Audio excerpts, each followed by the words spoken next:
자, 여러분 반갑습니다. 이번 시간에는 우리가 작물을 재배함으로써 궁극적으로 얻고자 하는 것은 이 수량입니다.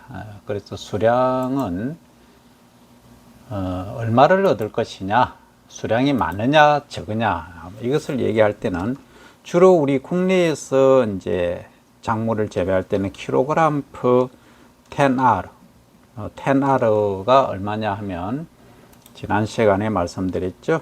1000제곱미터입니다. 그죠? 1000제곱미터. 이것은 평으로 하면은 300평 이렇게 말하죠. 그래서 실제 이제 작물이 이만한 면적에 얼마만큼 생산이 되느냐, 요 1000제곱미터 300평이라고 얘기를 하는데, 이제 국제적인 단위는 어떠냐 하면 주로 이제 뭐 톤으로 얘기를 많이 하죠. 톤. 몇 톤이 생산되느냐? 그러면 이제 헥타르라는 개념을 씁니다. 헥타르당 얼마냐? 헥타르는 면적이 10,000제곱미터죠. 그죠? 예. 10,000제곱미터입니다. 그 다음 이것은 몇 평이냐 하면 평으로 치는 경우에는 3,000평이다. 뭐 이렇게 이해를 하시면 되겠습니다. 그래서 이제 국제적으로 별을 간단히 말씀을 드리면 이제 몇 킬로 정도 생산되느냐 하면 이삭 전체로 하면은 한 800kg 정도 생산이 됩니다. 물론 재배법에 따라 다 다르고 합니다만, 그 다음에 이제 톤으로 국제적으로 하면은 몇 톤이 되겠습니까? 헥타르니까 10배죠. 요거 11,000제곱미터하고 헥타르 10배의 차이가 나지 않습니까? 그래서 이제 10배의 차이가 난다는 것은 헥타르 이렇게 단위를 바꾼 거죠. 이랬을 때는 몇 톤이냐 하면 8톤이라고 얘기를 하는데, 우리가 이제 사이언스, 과학을 하는 분들은 정확해야 됩니다. 그래서 세 자리를 말씀을 하셔야 돼요. 8.00톤 또는 8.03톤 뭐 이렇게 되지 않습니까? 이렇게 이제 800 예를 들어서 뭐 3이다. 805다 하면 이 반올림 하면은 810이 되긴 하지만 정확히 써주면 이렇죠. 그러면 이렇게 이렇게 되겠죠. 맞나요? 예, 이렇게 표시를 하는 겁니다. 그래서 소수점 포함해서 총 세 자리로 표현하는 것이 과학적인 우리가 표기법이다. 이렇게 이해를 해 주시면 되겠습니다. 자, 조금 이제 화면에 안 들어오는 부분이 있어서, 자, 그러면 조금 돌리겠습니다. 조금 돌리서. 자, 그러면 여기에 이 수량을 결정하는, 우리가 이제 이 수량이라고 하는 것은 이제 지상고 전체, 그러니까 우리가 이삭을 얘기를 할 때 얘기고, 실제 이제 고구마 같은 경우 또 감자 같은 경우에는 지하부를 사용을 하지 않습니까? 지하부. 그러니까 여기 이제 라인을 한번 넣어볼까요? 뭐 수식이든 그림이든 해서, 기호도 좋은데 기호가 안 되네. 수식 도형이 좋겠네요. 자, 도형을 하나를 넣어서 보겠습니다.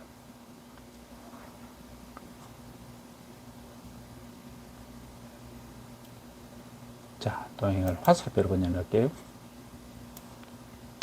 이렇게 이제 표현을 하면, 자, 우리가 고구마, 감자 이런 애들은 여기에 이제 줄기가 이 부분이 있죠.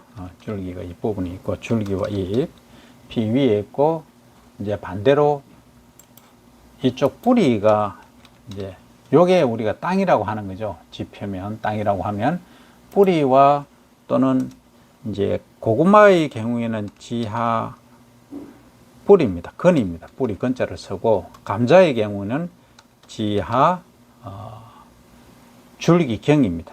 줄기가 변해서 그런 겁니다. 지하근과 지하경 이렇게 다르죠. 이렇게 이제 이 토양 속에서 만들어지는 겁니다. 이걸 이제 수량으로 우리가 얘기를 하면, 그냥 단순히 작물 수량하면은 통상적으로 배 같은 경우에는 위에 이제 이삭이 이렇게 달리지 않습니까? 그런데 이 지하 있는 땅 속에 있는 수량을 이용할 때는 좀 얘기가 다르다는 거죠. 어쨌든 수량의 개념은 똑같습니다. 그러니까 단위가 우리나라에서는 시바르, 국제적으로는 헥타르, 미국에서는 미국에서는 뭘 쓰죠? 에이크라는 ACRE, 에이크라는 단위를 씁니다만 어쨌든 미국 거는 알 필요는 없고 국제적으로 쓰는 단위 그리고 우리나라에서 쓰는 단위 요것은 기본적으로 아셔야 됩니다. 그리고 이제 벼 같은 경우에는 어떻습니까? 요것은 이제 지하경을 이용하는 것이고 이제 벼 같은 경우에는 자 그림을 한번 넣어 볼게요. 삽입해서 도형을 해서 이제 이삭의 형태로 그립니다. 뭐 여러 가지 그릴 수 있지만 제가 한번 그려보겠습니다. 자, 지상보다 하면 여기다가 이걸 이제 이삭이라고 하는 거죠. 요 이삭이 열매 우리가 알이라고 하죠. 요걸 달기 위해서는 뭐가 있어야 됩니까? 줄기가 있어야 되겠죠. 그러면 줄기를 한번 넣어 볼게요. 도형해서 줄기가 이렇게 너무 작나? 좀 키워볼게요. 줄기가 이렇게 있겠죠? 그러면 줄기를 지탱하는 또 뭐가 있겠습니까? 뿌리가 있겠죠. 그래서 이제 뿌리도 한번 넣어볼게요. 뿌리는 솔직히 뿌리처럼 그려야 되는데 여기서 제가 그리는 기능이 조금 거시기 합니다. 그래서 이제 뿌리를 대용해서 요걸 할게요. 이런 식으로. 이게 뿌리다 가장 하는 거죠. 그럼 컬러도 사실은 바꿔야 되긴 한데. 자, 어쨌든 요 열매를 달기 위해서 이 줄기와 또 잎이 있겠죠. 잎도 그려볼까요? 좋습니다. 잎도 넣겠습니다. 잎 하니까 립입니다. 립. 잎은 이제 통상적으로 이렇게 달리죠. 이런 식으로. 그러면 색깔이 완전히 초록색이 돼야 되는데 조금 그렇네요. 그럼 색깔을 여러분들이 좋아하시는 대로 한번 바꿔보려고 하니까 시간이 많이 걸립니다. 자, 참고로 하시기 바랍니다. 자, 그러면 이렇게 뿌리가 지탱을 하고 그리고 이제 토양 속에서 뿌리가 이렇게 자라겠죠. 그러니까 화분과 벽과는 이렇게 수연 뿌리가 납니다. 이렇게 수연 뿌리가 나고 콩가 있지 않습니까? 콩류는 주로 이렇게 하나의 뿌리가 나오고 거기서 이렇게 파생되어 나오는 거죠. 그래서 뿌리 형태가 전혀 다르다는 겁니다. 그 대신에 고구마라든지 감자는 여기서 달리는 거죠. 그리고 특이하게 이제 땅콩 같은 애들은 위에서 꽃이 피어서 아래로 떨어집니다. 그래서 토양 속에서 이렇게 열매를 맺죠. 그래서 낙화, 우리 낙화암 들어보셨죠? 이 꽃이 아래쪽으로 떨어집니다. 밑으로 내려와서 이렇게 열매를 맺는다. 그래서 낙화생 식물이다, 작물이다. 이렇게 이야기를 하는 거죠. 자, 그러면 이렇게 열매를 우리가 맺기까지는 결국은 많은 것들이 필요하죠. 결국은 뭐가 필요하냐 하면은 도형이 열매는 이 노란색으로 하는 게 많겠죠. 그 다음에 이것도 좀 해볼까요? 하는 김에 말을 알아들으십니까? 뿌리도 컬러를 좀 다르게 컬러는 흑색으로 할게요. 그냥 요게 진짜 흑이죠. 흑 이 정도로 갑니다. 자, 요렇게 이제 되어 있다는 거죠. 그럼 줄기도 컬러가 달라야 되겠죠. 줄기색은 주로 이제 초록색에 약간 가까운 이 정도 하면 되겠네요. 자, 요렇게 해서 이제 작물이 자랍니다. 그러면 이 작물을 자라는데 우리가 원하는 것은 이 수량이지 않습니까? 요거 노란색. 이게 어디서 결정이 나느냐 하는 얘기입니다. 이 수량의 결정은 결국은 여기서 보면 재배 환경과 유전성 그리고 재배 기술 요 세 가지가 총망라되었을 때 수량이 결정되는 거죠. 그래서 이것을 작물 수량 구성 3요소 팩터 이렇게 이야기를 합니다. 그러면 자, 예를 들겠습니다. 기상이 아주 좋았습니다. 일기가 좋다 그러죠. 그리고 품종도 아주 좋은 품종을 심었습니다. 그런데 내가 영 재배하는 기술이 형편없다라고 하면 이렇게 되는 거죠. 수량이라고 하는 것은 이 양은 이 양이죠. 이것은 이거하고 이거 길이는 이만큼 긴데 재배 기술이 요까지밖에 안 되는 거죠. 여기서 한 20%밖에 안 되는 거죠. 그러면 이 삼각형의 길이가 아니고 면적이 요거밖에 안 되는 거죠. 이렇게 이해되십니까? 예, 이렇게 되는 거죠. 그러면 아무리 재배 기술이나 품종을 좋은 걸 가져와도 수량이 이렇게 줄어드는 거죠. 또 다른 표현을 하면 유전적으로 이제 아주 좋은 종자를 가져왔어요. 그리고 재배 기술도 내가 공부를 많이 해서 이렇게 좋아졌습니다. 아주 이만큼 다 좋는데 100%인데 태풍이 불었어요.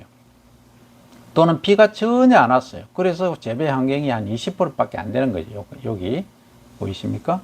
그러면 이 삼각형 크기가 이렇게 또 찌부라든다, 줄어든다 이렇게 얘기하는 거예요. 그래서 이 세 가지 요인이 다 만족시켜 줘야 이만한 큰 수량이 확대될 수 있는 기회가 된다 하는 겁니다. 그러면 여기서 간단히 우리가 이 삼각 모식도로 나타냈지만 이게 여기에 관여하는 인자들이 과연 뭐가 있느냐를 잘 아셔야 됩니다. 그럼 그 재배 환경 딱 얘기하니까 여러분들 드시는 생각이 뭡니까? 첫째는 비가 얼마나 오느냐, 강우량, 그죠? 그 다음에 햇빛이 얼마나 비치느냐, 일조량 또는 일사량 이렇게 얘기하죠. 일조 시간이라고 하는데 햇빛이 비치는 시간, 그 구름만 매일 끼고 있으면 안 되겠죠. 그리고 햇빛이 얼마나 강하냐, 이것은 일사량 이렇게 해서 일조량 일단 이렇게 표현을 합니다.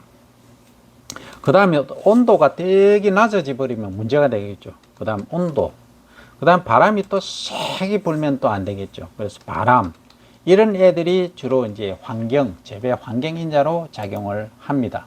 그래서 이런 환경인자들이 잘 맞아져 줘야 결국은 이 수량을 높일 수 있는 기본 요건이다 하는 거죠. 그 다음에 이제 유전성이라고 하는 것은 뭐냐면 결국은 이제 품종인데 이 품종이 갖추어야 될 이 품종이라고 하죠. A라는 품종. 예를 들어서 내가 이제 품종을 A라는 품종을 심겠다 하면은 어떤 품종이든 관계가 없습니다. 그 중에서 가장 좋은 거는 이제 농업기술센터, 농촌진흥청에서 이제 고시된 그걸 사용하면 가장 좋는데, 일단 이제 벼 같은 경우 영호진미를 내가 심겠다. 영호진미, 영남과 호남에서 가장 맛이 좋은 진짜 쌀 이런 뜻인데, 이걸 심는다 하면 이게 이제 농가 입장에서 보면 수량이 많아야 되니까 우선에 이제 수량성입니다. 그죠? 수량성. 그러니까 양이 많이 생산되고 양만 많이 생산되어서 되는 게 아니고 또 뭐가 있습니다? 뭐가 있습니까? 예, 병충해의 저항성이 있어야 되겠죠. 병충해 저항성. 그러니까 실컷 재배해놨는데 나중에 병이라든지 충이 발생해서 싹 몰살하는 수가 있습니다. 이런 경우도 있죠. 그러면 이 품종이라는 것이 이런 특성도 또 가져야 되지만 이게 A 지역에서는 좋은데 B 지역에서는 안 좋다. 그러면 안 되겠죠. 그래서 광지역성, 어느 지역이든 다 재배할 수 있어야 된다. 그러니까 예를 들어서 합천이면 다 합천인데 왜 합천 평야지는 잘 되는데 산간지는 안 되느냐?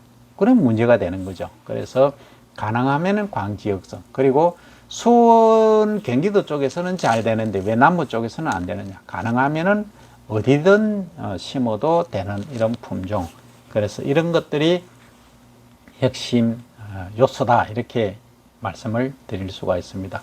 이 외에도 이제 비료 성분에 있어서 비료가 또 적으면 어떻게 못 자라고, 너무 못 자라고, 비료가 많으면 또 너무 또 그 과분무하는 그런 경우도 있습니다만, 그거 지역적인 거는 다 지금 얘기를 못 하고 요 세 가지가 있고, 그 다음에 또 뭐가 있느냐면 지속성, 영속성이라고. 영속성. 이 영속성이라고 하는 것은 뭐냐면, 올해 내가 심어서 재배를 해보니까 수량이 좋았는데 내년에 심으니까 수량이 아주 떨어진다. 이러면 상당히 곤란한 문제가 발생하는 거죠. 이런 것들이 이제 영속성, 지속성 이렇게 말씀을 드릴 수가 있는 겁니다. 얘가 이제 옮겨야 되겠죠. 아야야. 열어놓고, 자, 그 다음 재배 기술로 갑니다. 뭐, 자꾸 돌아오니 할 수 없습니다. 자, 재배 기술은 실제 우리가 이제, 여기 재배 기술은 아주 다양하게 들어갑니다. 종자를 그냥 파종을 하느냐, 종자를. 파종이라고 하는 것은 원래 생긴, 이제 종자의 생긴 형태가 통상적으로 이제 이렇게 동그랗게 생겼지 않습니까? 동그랗게 생겼는데, 이것을 이제 바로, 자, 이 칼날 한번 넣어 보겠습니다. 이렇게 생겼다면, 이것을 흙에 그냥 여기 가져가 볼게요. 그냥 흙 속에 이렇게 뿌렸다, 심었다라고 하면, 이게 이제 파종이죠. 그런데, 요게 아니고, 요걸 이제 상토라든지, 활용을 해서 싹을 틔우는 거죠. 싹을 틔운다는 것은, 이 싹이여 나오너라, 싹이 그림이 맞춰지는 게 잘 없어요. 그럼 싹이 요걸 하겠습니다. 자, 여기다. 그러면 싹 나는 거는 초록색이죠, 그죠? 그래서 초록색으로 해볼게요. 그러면 요렇게 이제 싹이 나는 거예요. 그러면 싹이 난 것을 옮길 수 있는 것은 이 식이라고 합니다. 그래서 모를 요렇게 싹이 난 것을 모 또는 묘라고 합니다. 그래서 묘를 길러서 옮겨 심는 것을 육묘, 기르는 것을 육묘니까 육묘이식 이렇게 말을 하는 거죠. 파종이나 또 육묘이식 이렇게 하는 경우죠. 그러면 이 종자를 그냥 바로 토양에 심는 거하고 이 모를 길러서 옮겨 심는 거하고 차이는 뭐냐? 길러서 옮겨 심으니까 귀찮고 힘들죠. 하지만 이것은 거의 100% 다 출현을 한다는 말이죠. 다 완전한 생명체로 자란다는 거죠. 그런데 파종을 해놓으면, 종자만 이렇게 뿌리 놓으면, 이렇게 나다가 비가 안 온다, 수분이 부족하다면 못 나는 거예요. 발화가 안 되는 거죠. 그래서 여기서 싹이 나는 것을 발화라고 하는 거죠. 그래서 발화가 안 되면 문제가 되는 겁니다. 그래서 육묘이식 하는 게 가장 간단한데 문제는 비용이 많이 들고 노동력이 많이 든다 하는 애로사항이 있다는 거죠. 그런데 파종을 하면 쉬워요. 아주 그냥 종자만 토양 속에 집어넣으면 되니까 아주 편한데 대신에 이 발화가 잘 안 되는 경우, 이 문제는 발화의 불균일, 어떤 데는 발화하고 어떤 데는 안 하고 이게 애로사항이 어려운 점이 있다는 거죠. 그래서 이것을 이제 파종하는 것을 다른 말로 하면 직파라고 합니다. 바로 이제 뿌린다 해서 직파 이렇게 이야기를 하고, 그 다음에 이식은 이제 육묘이식을 보통 말하는 거죠. 그런데 밭작물에서는 육묘이식이라고 얘기하고, 밭작물 맞나요? 밭작물에서는 육묘이식이라고 하고, 논에서 이제 물이 있을 때 이제 옮겨 심는 것을 이앙이라고 합니다. 영어로는 다 똑같이 트랜스플랜팅, TRANSPLAN, TING, 트랜스플랜팅이라고 합니다. 그래서 이제 용어의 차이가 이렇게 있다 하는 것을 꼭 이해를 해 주시기 바랍니다. 그러면 여기에 종자를 파종하고 한다. 그러면 실제 우리가 농사를 짓는다라고 하면은 그냥 종자를 먼저 뿌리는 것이 아니고 이 작물이 벼가, 콩이, 옥수수가 이런 애들이 자라서 나중에 이만큼 수량을 크게 많이 가져오게 하기 위해서는 영양분이 있어야 된다. 영양분. 그게 뭡니까? 양분입니다. 양분. 양분인데 이 양분은 우리를 비료라고 합니다.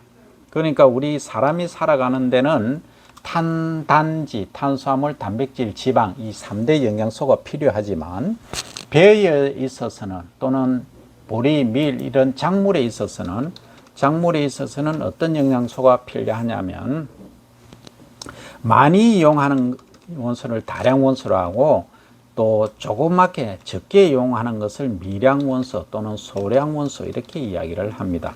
그러면 이 다량 원소에는 뭐가 있느냐 하면 이런 거예요. 자, 외우기 쉽게끔 자, 촌에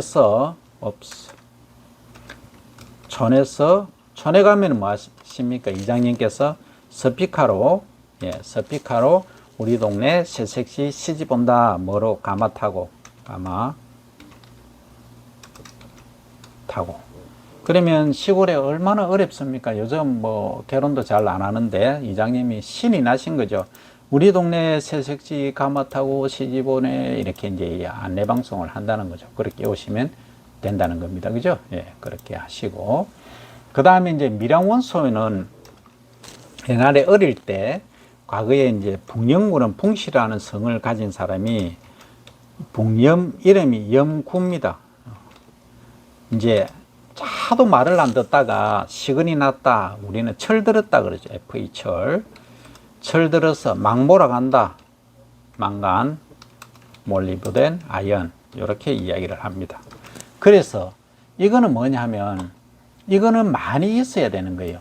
많이 필요로 하는 작물이 자라는데 그러면 많이 필요하다는 것은 이 식물체 구성 성분에 많이 있다는 얘기죠.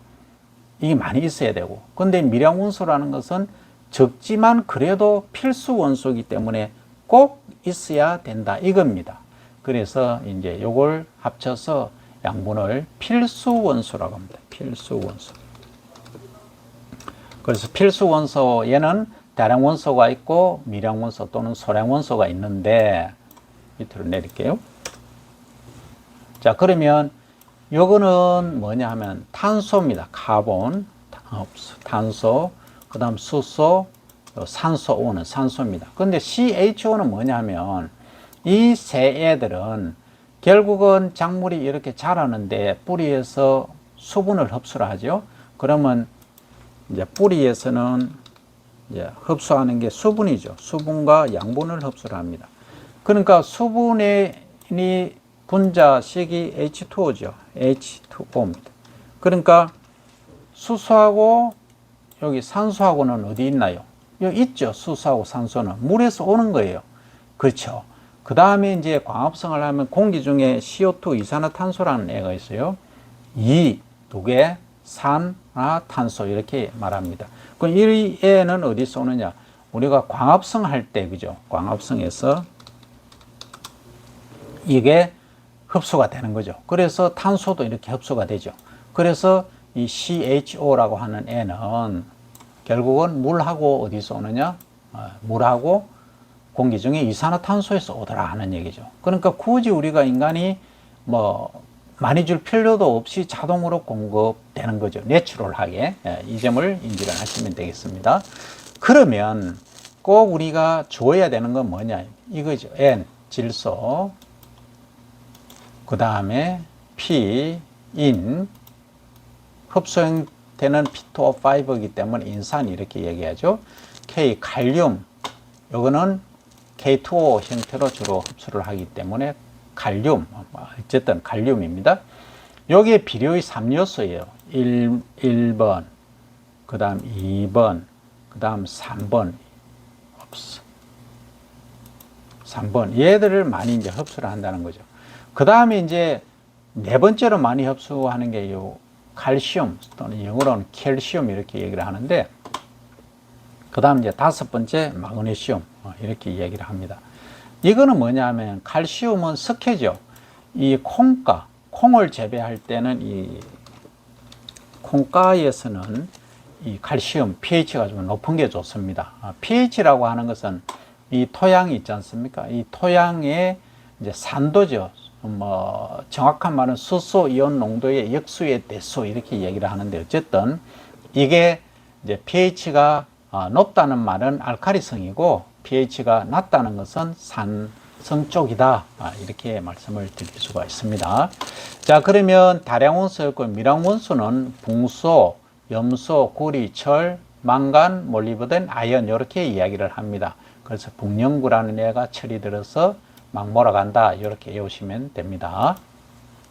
그러면 지금까지 이제 기본적으로 작물의 재배에 관계되는 이제 양분, 또 종자, 그리고 육묘 이식하는 것을 설명을 드렸습니다. 그러면 또 재배 기술은 뭐가 있느냐? 이거 말고도 무궁무진하게 많죠.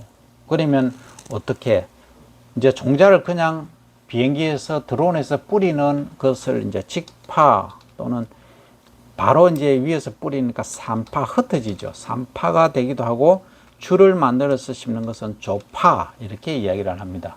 산파는 뭐냐면 종자를 그냥 위에서 아래로 뿌리는 거고, 산파는 줄을 쫙 지어서 이렇게 하는 거죠. 그래서 이 조파라고 말할 때는 줄조자입니다. 그러니까 영어로 하면 ROW, row seeding, SEDING 이렇게 이야기를 하죠. 자, 그래서 이제 산파냐 조파냐, 이건 산파냐 스캐터링, SCATTERING, 스캐터링, 뭐 흩어 뿌린다 이런 말이죠. 이렇게 이제 파종 방법도 다양하게 있다는 거죠. 그래서 이 모든 것들이 다 재배법이다. 그 다음에 이제 이 토양을 토양이 있으면 여기다 그냥 바로 뿌리느냐, 아니면은 이것을 전기 경운을 하느냐, 논을 이렇게 갈아엎는 것을 경운이라고 합니다. 경운에도 이제 전기 경운이 있고, 그 다음 로타리 날을 달아서 이 손가락처럼 생긴 게 있습니다. 이렇게 돌아가면서 흙을 부드럽게 하는 거죠. 그럼 로터리 경운이 있는 거죠. 이렇게 이제 구분을 할 수도 있고, 이게 이제 전면적으로 논이 있으면 전면적으로 다 갈아엎느냐, 그게 아니고 일부분만 하는 것을 또 부분 경운 이렇게 말합니다. 그래서 다양한 이런 재배법들이 있고, 그 다음에 여기 이제 또 들어가는 게 있죠. 재배하다 보면 병해충이 발생한다. 그러면 농약을 치죠. 농약 살포, 뭐 얼마 할 것인가, 농약을 뭐 언제 칠 것인가 하는 이런 것들. 그런데 비료도 이제 또 추비로 주는 거죠. 이래 재배하기 전에 토양에 주는 것을 이걸 기비라 하고, 기초비료, 베이시알 퍼틸라이제이션이라고 하고, 이제 작물이 자라는 중에 양분이 필요하니까 주는 것을 이제 추비, 탑 드레싱이라고 합니다. 영어로 하면 탑 드레싱. 그 기비는 베이시알 퍼틸라이제이션. 이렇게 이제 이야기를 하는 거죠. 그래서 이제 기비냐 추비냐에 따라서 이렇게 달라질 수 있다 하는 겁니다. 그 다음에 이제 이게 재배법이 이것만 또 있느냐? 무궁무진하게 많아요. 또 제초제 있지 않습니까? 제초제. 그러니까 제초는 어떻게 할 거냐? 풀 제거하는 것이 제초죠. 그러니까 손으로 제초하는 것 들어가서, 그 다음에 약재로 살포하는 것, 그 다음에 또 기계적으로 하는 방법 다양하게 있다는 거죠. 이 모든 것들이 재배 기술입니다. 그래서 한마디로 설명드릴 수 없지만 이런 다양한 것들이 접목되어서 하나의 우리가 이 수량이라고 하는 것을 만들어낸다, 이렇게 이해를 하시면 됩니다. 상당히 좀 복잡하게 하고 어렵지만 오늘 강의를 집중적으로 여러 번 들어보시면 잘 이해를 하실 수 있을 것이고, 또 다음 강의에서 더 이어서 설명을 드리도록 하겠습니다. 자, 그러면 다음 시간에 뵙겠습니다.